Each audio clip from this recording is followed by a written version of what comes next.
Hi గారు, welcome to our channel. ప్రస్తుతం మనతో పాటు భరద్వాజ్ గారు సీనియర్ జర్నలిస్ట్ ఉన్నారు. వారితో ఒకసారి మాట్లాడదాం. సార్ నమస్కారం. సార్ నమస్తే అండి.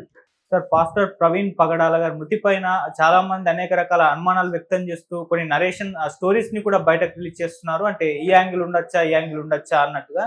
ముఖ్యంగా ముందు వినిపించింది అయితే మతోన్మాదుల హస్తం ఖచ్చితంగా ఉంటుందని చెప్పేసి పాస్టర్లు, క్రిస్టియన్ సంఘాలన్నీ కూడా ఆరోపించాయి. ఆ తర్వాత ఇప్పుడు ఒక వర్గం నుంచి జగన్మోహన్ రెడ్డి గారు కూడా ఇన్వాల్వ్మెంట్ ఏమన్నా ఉందో, గతంలో ఆయన ఈయన అంటే పాస్టర్ గారు జగన్మోహన్ రెడ్డి గారి పైన విమర్శలు చేస్తున్న వీడియోలను కూడా వైరల్ చేస్తున్నారు. సో యాంగిల్ ఉందా అన్నట్టు మాట్లాడుతున్నారు. మళ్ళీ ఇప్పుడు ఏదో రెడ్ కార్ వచ్చింది, ఆ 12 నిమిషాలు కొద్దిగా లేట్ అయింది, ఆ 12 నిమిషాల గ్యాప్ లోనే ఇదంతా జరిగిపోయింది అన్నట్టు ఒక స్టోరీ. ఇలా రకరకాల స్పెక్యులేషన్ స్టోరీస్ అయితే వస్తున్నాయి. సార్, మరి ఏం జరిగి ఉండొచ్చు ఇప్పటి వరకు ఉన్న ఇన్ఫర్మేషన్ ప్రకారం మీకేమనిపించింది? అంటే ఈ హత్యకి సంబంధించి మీడియా వ్యవహరిస్తున్నటువంటి తీరు చూసినా మనకు అర్థమవుతుంది. మీడియా వ్యవహరిస్తున్న తీరు అని ఎందుకు అంటున్నానంటే, నేను అధికార పార్టీకి కొమ్ము కాస్తున్నటువంటి మీడియా ఉంది. ఆంధ్రప్రదేశ్లో అధికారంలో ఉన్నటువంటి తెలుగుదేశం పార్టీకి అనుకూలంగా వ్యవహరిస్తున్నటువంటి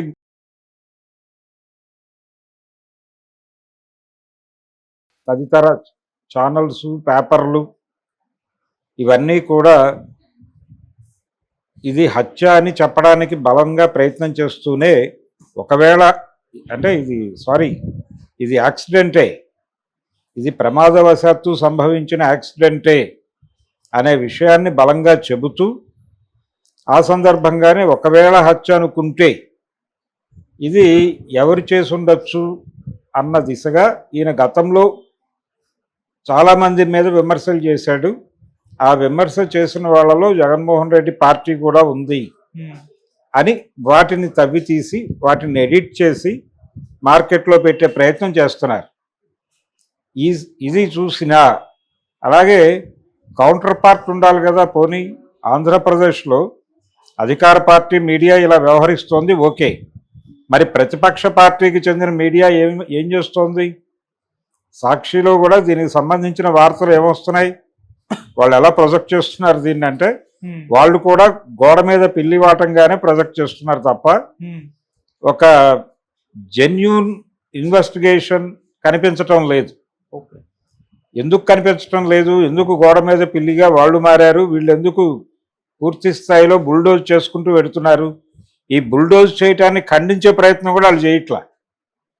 అంటే ఇక్కడ మనకు చాలా స్పష్టంగా అర్థమయ్యేది ఏంటంటే, ప్రపంచానికి బూచిని కూడా వాళ్లే చూపిస్తున్నారు. ఆ బూచి కూడా వాళ్ళ దొడ్లోనే ఉంది. ఏది? వైసీపీ అనేటువంటి బూచిని చూపిస్తున్నారు. ఆ వైసీపీ ఎక్కడుంది? అది కూడా అక్కడే ఉంది, వాళ్ళ దొడ్లో ఉన్నటువంటి పిల్లి. అది కూడా, అది బయటేం లేదు.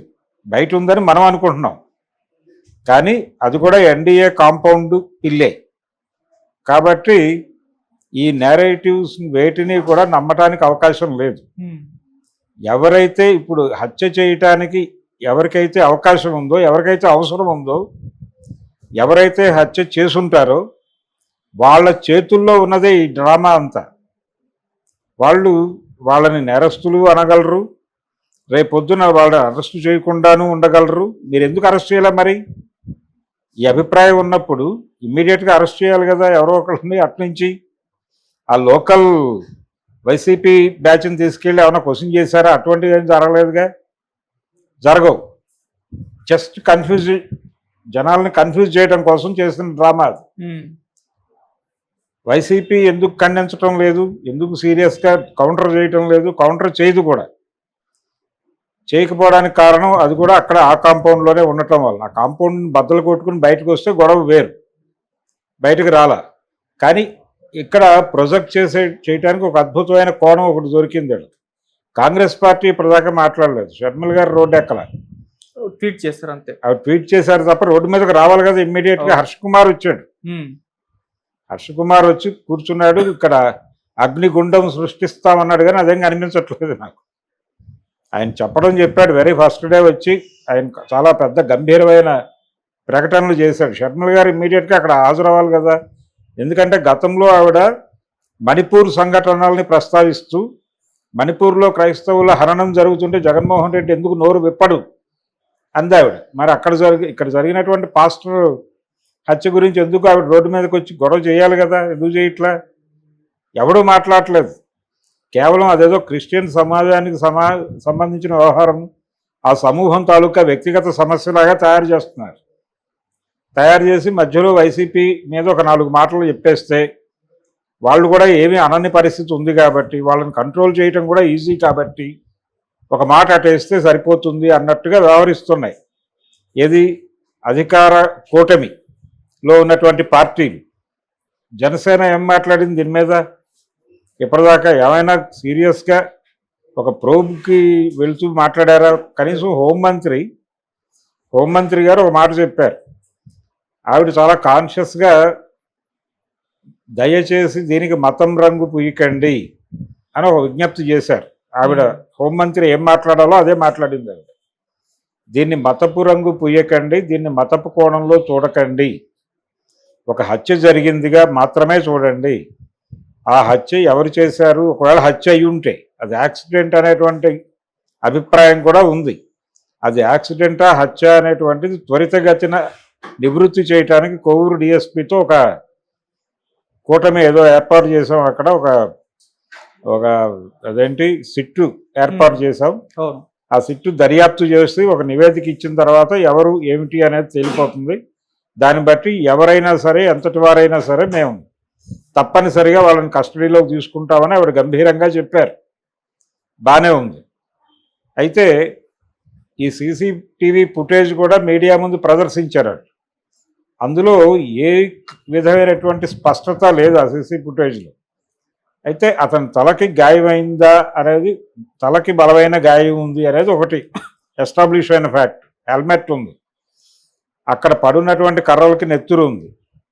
అంటే కొట్టేసి తర్వాత హెల్మెట్ వేసేసి పడేశారా, లేదు ఇంకెక్కడో చంపేసి ఈ బండి మీద కూర్చోబెట్టి అక్కడ ఈ యాక్సిడెంట్ అనేటువంటి ఒక స్క్రీన్ ప్లే ఆర్డర్లో ఒక డ్రామా నడిపారా అనేది కూడా ఒక డౌట్ ఆల్రెడీ అక్కడ ఉంది. ఎక్కడుంది? ఆయన సన్నిహితుల్లో ఉంది. దీన్ని బలంగా మాట్లాడితే ఏం జరుగుతుందో తెలియనటువంటి పరిస్థితి. రెండోది, ఇప్పుడు ఈ ప్రవీణ్ పగడాల హత్య చాలామందిని కొంచెం కన్ఫ్యూజ్ చేసి భయపెడుతోంది. అంటే భయపెట్టడం అంటే ఇన్ ది సెన్స్ వీళ్ళని వ్యతిరేకిస్తూ మాట్లాడితే ఇలాంటి దాడులు ఏమైనా జరుగుతాయా, జాగ్రత్తగా తలలు భద్రంగా పెట్టుకుని తలలు కాపాడుకోవాల్సిన అవసరం ఉందా అనిపిస్తోంది. అనిపించటం అంటే ఇలాంటి మెసేజీలు వస్తున్నాయి, ఇలాంటి మెసేజీలు ఫోన్ కాల్స్ వస్తున్నాయి. జాగ్రత్త చెబుతున్నట్టుగానే ఇలాంటివి మీకు కూడా జరిగే ఛాన్సెస్ ఉన్నాయి కాబట్టి కాన్షియస్గా ఉండండి అని చెబుతూ ఒక వార్నింగ్ మిక్స్ అయినటువంటి శ్రేయోభిలాషుల వాక్యంలాగా చెప్పే ప్రయత్నం ఒకటి జరుగుతోంది. సో ఈ ప్రయత్నం జరగటము, ఈ పార్టీలేవి ప్రధాన స్రవంతిలో ఉన్నటువంటి పార్టీలేవి మాట్లాడకపోవడము, వీటికి సంబంధించిన మీడియా కూడా స్పందించకపోవడం, పట్టించుకోకపోవడం, ఇదంతా చూస్తుంటే కాన్షియస్గానే ఏదో జరిగింది అక్కడ అనేది ఒక బలమైన అభిప్రాయం ఏర్పడుతోంది నా వరకు. అది హత్య కాదు అనే విషయం చాలా క్లియర్గా ప్రపంచం ముందు ఆవిష్కృతం అయితే తప్ప ఈ అనుమానాలు పోవు. ఓకే, మరి రేపు ఆ కొవ్వూరు డిఎస్పీ గారు ఏం తేల్చి ప్రపంచానికి చెప్తాడో చూడాలి. ఎక్కువ టైం తీసుకోము మేము, అతి త్వరలోనే అనే మాట వాడింది ఆవిడ హోంమంత్రి గారు. మరి ఆ అతి త్వరలో అనేటువంటి వాక్యం నిజమా? అలాగే రేపేలుండుల్లో ఏమైనా క్లారిటీ ఇస్తారా, లేదు 1 వీక్లో ఇస్తారా అనేది చూడాలి. ఈ లోపు రకరకాల ఆర్గ్యుమెంట్లు నడుస్తున్నాయి, చర్చలు నడుస్తున్నాయి. ప్రధానంగా ఆ సమూహం నుంచి వస్తున్నటువంటి క్రైస్తవ సమాజం నుంచి వస్తున్న మాటలు అయితే వాళ్ళు భయాందోళనలతో ఉన్నారు. ఇలాంటివి ఇంకా పెరుగుతాయా? అలాగే వాళ్ళకు సంబంధించినటువంటి ఛానల్స్ మీద నిఘా ఉంది. రెండోది, ఇప్పుడు బలంగా వినిపిస్తున్న ఇంకొక ప్రచారం ఏంటంటే ఈ మధ్య కాలంలో దక్షిణ భారతదేశంలో ముఖ్యంగా మైనారిటీలకు సంబంధించినటువంటి ప్రార్థనాలయాలకి సంబంధించినటువంటి ఒక విషయ సేకరణ జరిగింది అనేటువంటిది. అంటే ప్రతి దళితవాడలో కానీ ప్రతి గ్రామంలో ఉన్నటువంటి చర్చిలు ఏమిటి, ఎన్ని చర్చిలు ఉన్నాయి, లేకపోతే ఎన్ని మసీదులు ఉన్నాయి, ఎలా జరుగుతున్నాయి అక్కడ ఆపరేషన్స్, దానికి ఫండింగ్ ఎలా జరుగుతోంది, ఆర్థిక పరమైనటువంటి వ్యవహారాలు ఏమిటి, నిర్వహణ ఎవరు చేస్తున్నారు, లాంటి వివరాలన్నీ కూడా వాళ్ళు సేకరించి ఒక చోట నమోదు చేయటం అనే కార్యక్రమం ఒకటి జరుగుతోంది. ఇది ఎందుకు జరుగుతోంది అనేటువంటిది ఒక అనుమానం ఆల్రెడీ గత కొంతకాలంగా ఉంది. ఈ అనుమానం నడుస్తున్నటువంటి టైంలో ఇతని హత్య జరగటం, ఈ రెండింటిని కలిపి ఆ సమూహం ఆలోచిస్తోంది. ఇప్పుడు ఆ సమూహమే కాదు, దానికి సోదర మైనారిటీ సమూహం కూడా ఆలోచనలో పడింది. ఓకే, పడి ఎందుకు ఈ వివరాలు ఎందుకు తీసుకుంటున్నారు, గుళ్ళకు కూడా తీసుకుంటున్నారా అంటే గుళ్ళకు తీసుకోవట్లేదు, హిందూ ఆలయాలకు తీసుకోవట్లేదు, కానీ ఇతర మైనారిటీ ఆలయాలకు సంబంధించినటువంటి ఒక విషయ సేకరణ కార్యక్రమం జరుగుతోంది. దేనికి జరుగుతోంది అనేది ఒక క్లారిఫికేషన్ ఎవరు ఇవ్వడం లేదు. చూడాలి, రేపెల్లుండులో ఏమైనా మారుతారేమో. ఇలాంటి రకరకాల భయాందోళనల్లోకి మైనారిటీలు వాళ్ళు ఏదో ఈ దేశం నుంచి వీళ్ళని చంపేసి గెంటేస్తారు అని అనుకోవడం లేదు, కానీ ఇలాంటి హత్యలు జరిపి టెర్రరైజ్ చేసి సరెండర్ చేసుకునేటువంటి ప్రయత్నంలో భాగంగా ప్రవీణ్ పగడాల హత్య ఏమన్నా జరిగిందా అనేది ఒక సందేహం. ఓకే, ఏ ప్రయోజనము లేకుండా హత్య అయితే జరగదు. ఒకవేళ అది హత్య అయి ఉంటే, అంటే హత్య అనటానికి చాలా ఆధారాలు ఉన్నాయి. ఆ బ్లడ్ ఉన్నటువంటి కర్ర ఎందుకు ఉంది, అసలు అక్కడే జరిగిందా, అది యాక్సిడెంట్ అంటే అక్కడ జరిగినటువంటి యాక్సిడెంట్, యాక్సిడెంట్గా బాడీని తీసుకొచ్చి యాక్సిడెంట్ అనే డ్రామా ఆడారా దాకా డౌట్స్ ఉన్నాయి. ఇవి ఆ కొవ్వూరు డిఎస్పీ గారి నివేదికతో క్లారిఫై కావాలి. అవుతాయి అని అంటున్నారు. అయ్యే అవకాశం కంటే కూడా ఆ దర్యాప్తు చేసి బయటకు ఇచ్చినటువంటి నివేదికని నమ్మి తీరాలి అని బెదిరించి బుల్డోజ్ చేసే ఛాన్సెస్ కూడా ఉన్నాయి. ఇలాంటి సందర్భాలు చాలా చూశాను నేను. కాబట్టి ఏం జరగబోతోంది అనేది ఒక క్యూరియాసిటీతో కూడుకున్న గొడవే. అది చిన్న విషయం అయితే కాదు. ఆ పాస్టర్ హత్య, ప్రవీణ్ పగడాల అనేటువంటి వ్యక్తి హత్య, అతని మరణం హత్య అని నేను కూడా అనను, కానీ ఎందుకైనా మంచిది. అతని మరణం అయితే చిన్న విషయం కాదు. ప్రతి పౌర సమాజంలో పనిచేస్తున్నటువంటి ప్రతి ప్రజా సంఘం కాన్షియస్గా పట్టించుకుని దాని మీద దృష్టి పెట్టాల్సిన అవసరం అయితే ఉంది. ఇదే రాజమండ్రి ప్రాంతంలో చంద్రబాబు నాయుడు గారు గతంలో పరిపాలన సాగించిన రోజుల్లో అక్కడ రాజమండ్రి జైలు దాటిన తర్వాత ఈ గవర్నమెంట్ హాస్పిటల్ వస్తుంది. గవర్నమెంట్ హాస్పిటల్ దాటి కొంచెం ముందుకెళ్ళిన తర్వాత వైజాగ్ వెళ్ళే రూట్లో ఒక మసీదులో చిన్న గురువుని చంపేశారు. చిన్న గురువు అంటే ప్రతి మసీదులోనూ చిన్న గురువు ఉంటాడు, అతను అక్కడే పడుకుంటాడు, అక్కడే స్టే చేస్తాడు. అతను ఎక్కడి నుంచో నార్త్ ఇండియా నుంచో వచ్చాడు, అతన్ని చంపేశారు. ఆ హత్యకు సంబంధించి ఆ రోజుల్లో ఏం జరిగి ఉంటుంది అనేది ఒక చర్చ జరిగింది. అయితే ఆ రోజు ఏం జరిగింది, చాలా తెలివిగా అందరూ అక్కడికి వెళ్ళారు. ముస్లిం సమాజానికి సంబంధించినటువంటి చాలామంది అక్కడికి వెళ్ళారు. అన్ని పార్టీల ముస్లిం సెల్స్ కూడా వచ్చినాయి. ముస్లిం సెల్ నాయకులు వచ్చారు అక్కడికి. టీడీపీ, కాంగ్రెసు, వైసీపీ వీళ్ళందరూ, అధికారంలో టీడీపీ ఉంది అప్పుడు. వచ్చినప్పుడు రాజానగరం దగ్గర జరిగింది ఇన్సిడెంట్. వచ్చారు, వచ్చి వీళ్ళెవరూ కూడా అంటే ఆ బాడీని అక్కడికి తీసుకెళ్ళిపోయారు. ఇమ్మీడియట్గా అంత్యక్రియలు జరపడానికి పోస్ట్ మార్టం చేయించేసి ఇమ్మీడియట్గా అక్కడ నుంచి ఒక అంబులెన్స్ మాట్లాడి అతను స్వగ్రామానికి పంపించేశారు. ఇక్కడ ఉంచలా, అంటే ఇక్కడ ఆ బాడీ ఉంటే డిస్కషన్ జరుగుతుంది కాబట్టి ఇమ్మీడియట్గా అంత్యక్రియలు జరిగిపోతే నెమ్మదిగా ప్రపంచం మర్చిపోతుంది అనే ఉద్దేశం. ఈ బాడీని మూవ్ చేసే సందర్భంగా నాయకులందరితో మీటింగ్ పెట్టారు విడిగా. ఆ మీటింగ్ అయ్యేలోపు బాడీ మూవ్ అయిపోయింది. ఇలాంటి దాని మీద ఉన్న డౌట్స్ అలాగే ఉన్నాయి. అదే రాజమండ్రిలో జరిగింది ఇన్సిడెంట్. ఇప్పుడు ఈ ఇన్సిడెంట్ కూడా అంతే. ఇప్పుడు ఈ ప్రవీణ్ది కొంచెం బయటకు వచ్చి మాట్లాడుతున్నారు వాళ్ళు. ఇతనికి ఒక పునాది ఉంది, ఇతనికి సమాజంలో ఒక గుర్తింపు ఉంది. ఇతను ఆ సమూహాన్ని రిప్రజెంట్ చేస్తూ ఆ సమూహం తాలూకా సఫరింగ్స్ని మీడియాలో మాట్లాడి దానికి ఒక టోన్ ఇచ్చే ప్రయత్నం చేశాడు. ఈ ప్రయత్నాన్ని వాళ్ళు హర్షించలేదు అనేది స్పష్టం. ఎందుకంటే అతని మీద పర్సనల్ లెవెల్లో కూడా అటాక్ చేస్తూ చాలామంది మాట్లాడారు. అలాగే సామాజిక మాధ్యమాల్లో రాశారు వ్యతిరేకంగా. ఇంత చేసిన వాళ్ళు ఈ పని ఎందుకు చేయరు అనటానికి ఒక పునాది ఉంది.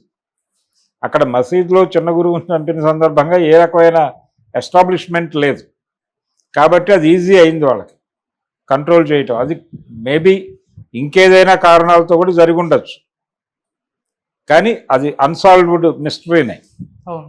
ఇప్పటికీ.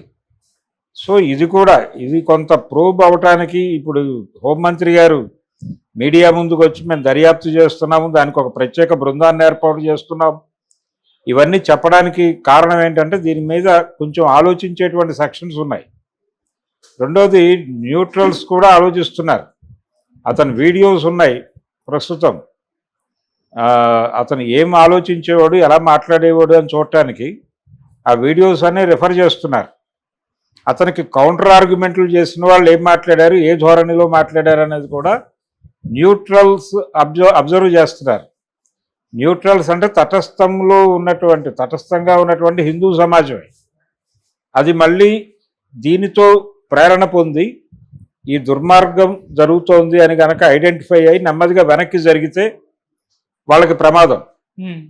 కొత్త వాళ్ళని సరెండర్ చేసుకోవటం కోసం జరిపిన హత్య అయినప్పటికీ తమ సమాజంలో, తమ సమూహంలో, తమ ఓట్ బ్యాంకులో ఉన్నటువంటి ఓట్లకి అవి వెనక్కి వెళ్ళిపోతాయేమో అనే భయం కూడా ఉంది వాళ్ళకి. అందుకని అర్జెంటుగా దీనికి ఏదో మసిపూసి మారేడుకాయ యుద్ధ ప్రాతిపదిక మీద చేయాలి అనే తొందర ఉంది.